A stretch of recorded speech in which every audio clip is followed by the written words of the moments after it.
Tensi ketegangan kembali meningkat di semenanjung Korea dalam satu pekan terakhir. Pekan lalu, Korea Utara melakukan sejumlah uji coba misil balistik ke arah selatan di saat Korea Selatan menggelar latihan militer gabungan bersama dengan Amerika Serikat.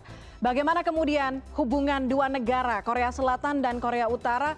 Kita bahas langsung bersama dengan dari Naufal Mulyaman, dosen hubungan internasional Universitas Kristen Indonesia dan peneliti di Lembaga Inadis. Mas Daril, selamat malam. Malam, Mbak. Halo, Mas Daril. Kita bahas soal Korea Selatan, Korea Utara yang masih terus tensi ketegangan ini masih sampai sekarang gitu ya, bahkan kembali meningkat. Kemarin di semenanjung Korea antara Korea Selatan dan Korea Utara ada insiden uji coba misil balistik juga kerap dilakukan, kita ketahui oleh Korea Utara sebelumnya, dan hal ini akhirnya dianggap mengancam Korea Selatan serta keamanan kawasan. Mungkin bisa kita tarik dulu ke belakang. Sebetulnya hubungan keduanya ini sampai saat ini seperti apa sih tensi ketegangan ini akhirnya muncul kembali? Oke, jadi memang Korea Selatan dan Korea Utara ini selalu dinamikanya itu tidak bagus. Kebanyakan tidak bagus.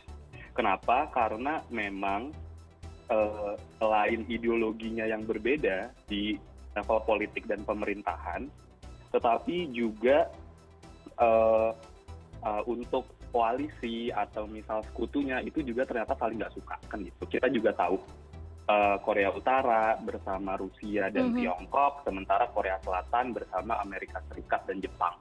Jadi kalau misal kita tarik ke belakang, ketika setelah Perang Dunia Kedua, lalu Uni Soviet bersama Tiongkok masuk ke semenanjung Korea lewat utara, lalu Amerika Serikat masuk melalui Korea Selatan. Nah, sejak saat itulah itu mereka terbagi, dan sebenarnya pun sampai sekarang mereka itu masih dalam kondisi perang. Mereka belum selesai, mereka hanya gencatan senjata ketika Perang Korea berhenti. Seperti itu, Mbak. Oke, Mas Dari, tapi kalau kita flashback, kita balik lagi ke 2019. Kita ingat banget dulu ada momentum yang menjadi sorotan dunia ketika ada Presiden Korea Selatan, Presiden Amerika Serikat, Presiden Korea Utara ini masuk ke zona demilitarisasi ya, begitu di perbatasan.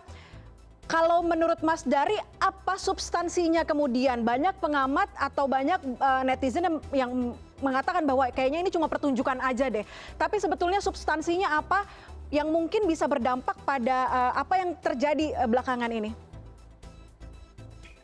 Sebenarnya ini mungkin kalau misal bisa dibilang gimmick, ya ini gimmick. Jadi sebenarnya ini berhubungan dengan kondisi politik domestiknya Korea Selatan. Di Korea Selatan ada dua partai besar, ada People Power Party dan juga ada Democratic Party. Nah, Democratic Party ini ketika menghadapi Korea Utara itu pasti akan mengedepankan nilai-nilai humanis, akan mengedepankan nilai-nilai kerjasama dan kooperatif.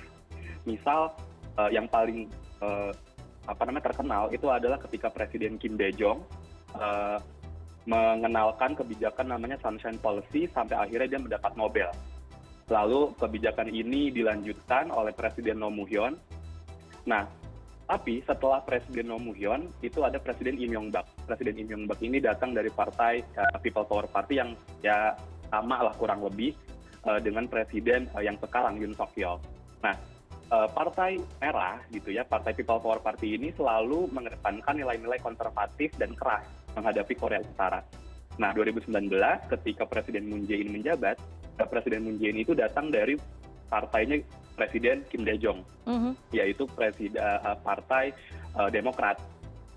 Nah, karena dia berafiliasi gitulah kira-kira dengan partai ini, juga mengedepankan nilai-nilai yang memang dianut dari Presiden Kim Dae-jong, Presiden Roh Moo-hyun yang datang dari partai ini, maka ketika Presiden Moon Jae-in menjabat, nilai-nilai humanis lah yang dikedepankan, berkolaborasi, berdiplomasi, sampai akhirnya bisa terjadi kejadian di zona demilitarisasi itu gitu. Nah, sekarang karena Presiden Yoon Suk Yeol itu datang dari People Power Party yang memang oposisi sebelumnya di masa Presiden Moon Jae-in, maka nilai-nilai humanis tadi bisa hampir dipastikan hilang seperti itu. Ketika Presiden Roh Moo-hyun saat itu meneruskan kebijakan Sunshine Policy lalu di pemilu berikutnya Presiden Im Yong Bak naik. Nah, Presiden Im Yong Bak karena datang dari partai People Power Party juga, ya dia menghentikan kebijakan itu. Padahal Sunshine Policy itu berisi untuk memberikan bantuan, memberikan dana kemanusiaan, mengedepankan nilai kerjasama dan kolaborasi dari Korea Selatan ke Korea Utara. Seperti itu. Oke, kalau melihat gaya kepemimpinan apa tadi yang disampaikan sebelumnya adalah humanis, mungkin sekarang berubah, mungkin tidak dengan adanya kejadian ini bukan sekali dua kali Korea Utara juga menembakkan rudal balistik mereka. Ada ultimatum besar-besaran, ultimatum tegas yang disampaikan oleh Korea Selatan ke Korea Utara. Betul, sehingga kalau dilihat karena Presiden Yoon Suk Yeol ini datang dari People Power Party yang merupakan partai merah gitu ya, yang konservatif, mengedepankan tadi nilai-nilai konservatif dan keras, berbeda dengan Presiden Moon Jae-in sebelumnya, maka untuk menghadapi Korut bisa dipastikan juga akan keras gitu. Kalau misal di sebelum-sebelumnya, ketika Korut menembak, misal akan diberikan misal nota gitu ya, nota ketidaksukaan, misal seperti itu. Tapi kalau sekarang karena Presiden Yoon dibalas lagi. Nah, itu yang kita lihat di beberapa hari terakhir ini. Sehingga terjadi balas-balasan. Nah, itu sebenarnya memang mengkhawatirkan. Karena memang banyak juga pengamat yang mengatakan bahwa Presiden Yoon Suk Yeol ini kurang lebih mirip dengan mantan Presiden Donald Trump dari Amerika Serikat dengan gaya kepemimpinannya. Seperti itu, Mbak.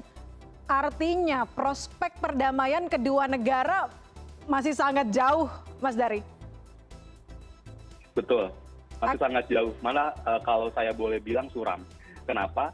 Karena dorongan di domestik itu juga akhirnya banyak yang menolak untuk adanya reunifikasi dua Korea ini. Misal, data yang saya dapat dari Korea Herald itu 60% pemuda dan pemudi di Korea Selatan itu mengatakan ya nggak usah menolak, reunifikasi. ya? Gitu, 60%.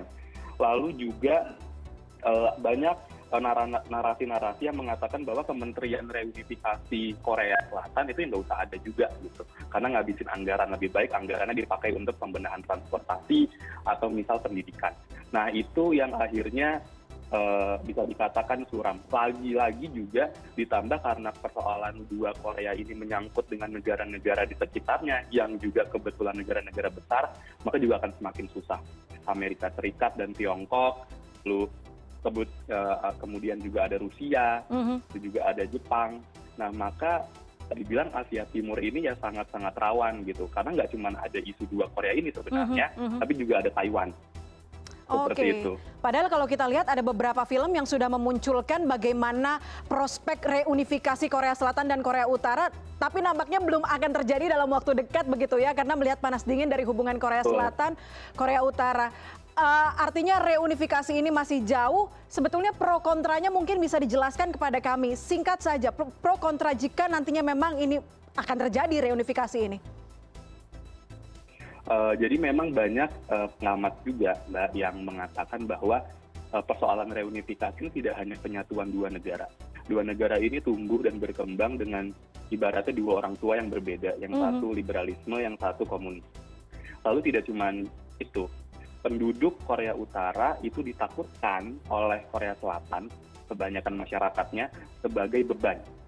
Korea Selatan dengan ekonomi yang sebegitu maju, dengan peran dia sebagai middle power, anggota G20, anggota MIKTA gitu ya, lalu juga dengan soft diplomasinya yang sukses lewat kebudayaan populernya, itu menganggap kalau misal Korea Utara ini bergabung, itu bisa menjadi beban untuk ekonominya yang memang sudah baik. Itu permasalahannya. Nah, itu yang jadinya agak susah untuk bagi Korea Selatan untuk bisa masuk dan mau menerima betul Korea Utara. Di sisi lainnya, Korea Utara juga begitu, gitu, menganggap demikian. Dia punya konstitusi bahwa dia adalah negara nuklir, dan dia selama ini pun hidup dari nuklir. Dengan artian, dia suka dalam tanda kutip gertak sambal uji coba nuklir segala macam sebenarnya untuk mengharapkan dana kemanusiaan internasional supaya bisa dialirkan ke sana, seperti itu. Apalagi barunya dia mau bikin ruang untuk berdagang dengan Putin. Nah, itu juga agak susah. Oke. Terakhir Mas Dari, karena waktu yang terbatas, kekhawatiran masyarakat Indonesia akan seperti apa? Apa yang mungkin bisa berdampak kepada Indonesia khususnya dengan hubungan Korea Selatan dan Korea Utara? Ya, Indonesia ini sebenarnya politik dia memihak Korea Utara kan di ibu kita dari kita juga KBRI. Nah, impact kita kalau mereka mencatat Mas banyak dari itu menjadi perang terbuka lagi, maka bisa kemungkinan ASEAN khususnya gitu ya menerima pengungsi gitu, pengungsi dari Korea Selatan gitu. Mungkin Korea Selatan juga tidak akan menuju Cina, tidak akan menuju Jepang, mereka pasti akan mencari zona aman. Nah, menurut hemat saya Indonesia masih dalam kapasitas itu. Oh, oke. Kita lihat Korea Selatan investasi misal banyak di sini, mereka hidup nyaman, diasporanya di sini, nah mungkin bisa menjadi tempat untuk pengungsian seperti itu, Mbak. Oke, baik. Mas dari Naufal, terima kasih banyak untuk analisisnya soal panas dingin hubungan Korea Utara, Korea Selatan. Nanti kita berjumpa lagi dengan topik lainnya di Korean Corner. Terima kasih banyak, selamat malam. Malam.